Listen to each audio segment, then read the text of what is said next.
Bismillahirrahmanirrahim. Alhamdulillah, salatu wassalamu ala rasulillah, amma ba'du.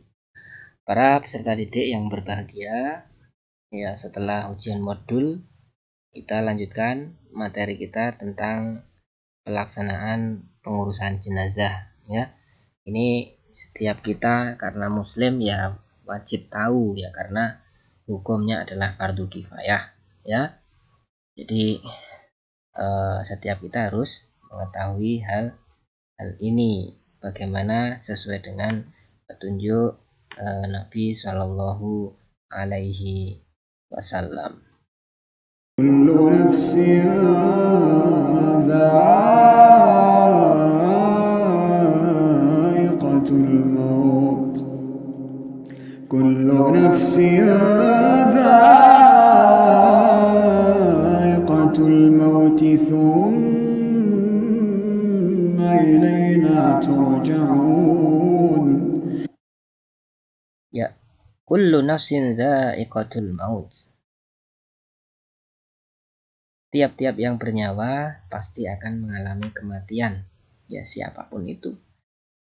Ya, semua makhluk Allah, setiap yang bernyawa pasti akan mengalami kematian.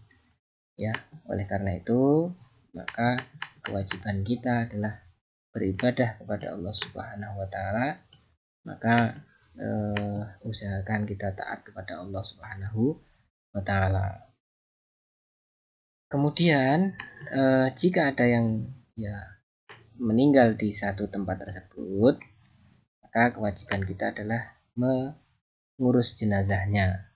Ya, kita lihat renungan sejenak bagaimana kiamat kecil yang terjadi terutama di bumi Indonesia.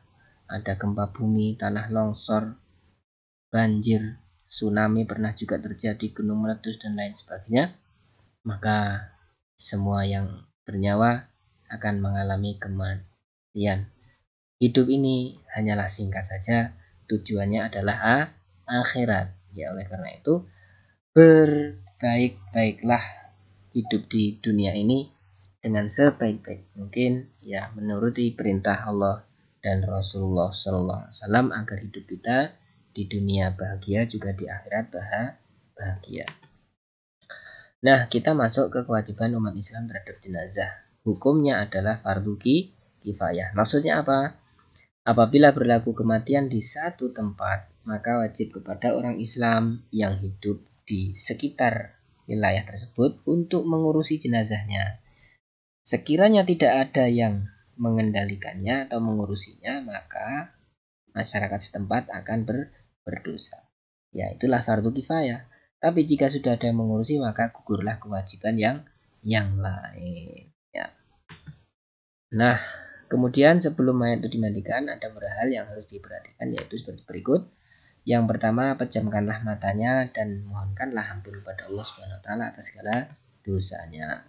Yang kedua, tutuplah seluruh badannya dengan kain sebagai penghormatan dan agar tidak kelihatan auratnya. Yang ketiga, ditempatkan di tempat yang aman dari jangkauan binatang atau apapun itu yang nanti akan misalkan menggigit, ya, apapun, ya, atau di tempat itu berbahaya. Ditempatkan di tempat yang misalkan tempatnya yang bambunya agak mau roboh misalkan dan lain sebagainya. Jadi tempat yang aman. Ya. Kemudian bagi keluarga dan sahabat-sahabat dekatnya tidak dilarang juga untuk mencium. Nah, pengurusan jenazah, ya, diantaranya adalah memandikan, mengafani, mensolatkan dan menguburkan. Ingat, memandikan, mengafani, mensolatkan dan menguburkan. Ya, memandikan jenazah sekarang. Syarat wajib memandikan jenazah yaitu satu, jenazah itu orang Islam. Ya, siapapun dia, apapun alirannya, selama dia Islam, ya wajib dimandikan. Kemudian ada tubuhnya meskipun sedikit, ya. Artinya misalkan ya ini terjadi bencana, ya, kena bom misalkan, kemudian ada jenazah, ataupun misalkan bencana lain, kecelakaan dan lain sebagainya, kemudian tubuhnya ditemukan itu, ya itu yang dimandikan. Yang berhak memandikan jenazah siapa? Ya, jika laki-laki maka yang memandikan adalah laki-laki. Tidak boleh perempuan kecuali istri dan mahramnya. Begitupun pula perempuan, maka yang memandikan adalah perempuan. Laki-laki tidak boleh mandi kecuali suaminya atau mahramnya. Apabila jenazah itu seorang istri, ya, sementara suami dan mahramnya ada semua, suami lebih berhak memandikan istrinya. Juga apabila seorang suami, ya, maka sementara istri dan mahramnya ada, istri lebih berhak untuk memandikan suaminya. Nah, perangkat yang dibutuhkan apa saja? Ya, silahkan dibaca nggih, nanti di skip ya, maaf, di pause saja untuk mencatat ya. Ada sarung tangan, masker penutup, spons penggosok, kapur barus, daun bidara jika ada ya. 1 ember sebagai wadah air, satu ember sebagai wadah air kapur barus, gayung, kain, handuk, plester, gunting, kuku dan lain sebagainya yang kira-kira piranti untuk memandikan mayat tersebut. Nah, kemudian caranya sekarang, caranya memandikan jenazah. Harus di tempat tertutup ya, agar yang melihat hanya orang-orang yang memandikan dan mengurusnya saja. Jangan dibuka di tempat umum. Nanti orang-orang lihat ya. Jadi harus di tempat tertutup. Mayat diletakkan di tempat yang tinggi seperti divan. Nah, yang pertama adalah melemaskan persendian mayat.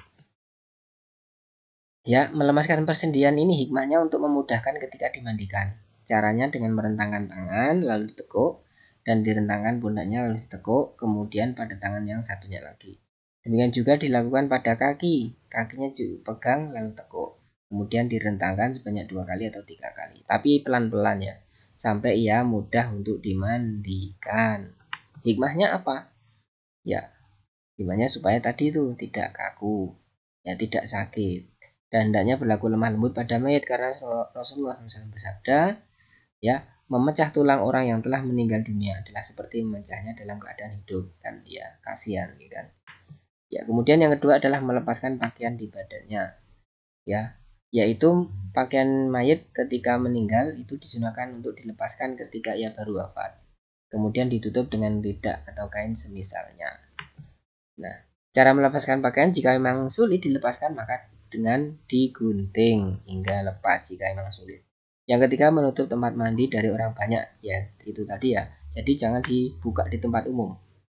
Mayat ditutup dalam satu ruangan yang tertutup, ya, sehingga tidak terlihat oleh siapapun kecuali yang mengurus pemandian tersebut, dan tidak boleh dimandikan di hadapan orang banyak. Setelah itu, mayat ditutup dengan kain pada bagian auratnya terhadap sisa itu dari pusar hingga lutut bagi laki-laki dan dari dada hingga lutut bagi wanita. Nah, teknis memandikannya bagaimana? Ya, 1, berniat membaca basmalah, berniat dan membaca basmalah. Keduanya wajib ketika mandi, ya, sebagaimana mandi untuk orang hidup, ya. Kemudian angkat kepalanya jika ia bukan wanita hamil sampai mendekati posisi duduk, ya. Kemudian tekan perutnya dengan lembut, perbanyak aliran air ketika itu, kemudian lapisi tangan dengan kain dan lakukan istinja atau cebok dengannya. Diharamkan menyentuh aurat orang yang berusia 7 tahun atau lebih. Memasukkan kain yang basah dengan jari-jari ke mulutnya lalu gosok gigi dan kedua lubang hidungnya. Bersihkan kedua tangannya tanpa memasukkan air. Lakukanlah wudhu pada mayit. Cucilah kepala dan pinggangnya dengan busa dari daun bidara. Ya, kemudian dan juga pada badannya beserta bagian belakangnya, kemudian siram air dengannya. Disunahkan diulang hingga 3 kali ya, disunahkan. Jika belum bersih diulang terus hingga bersih.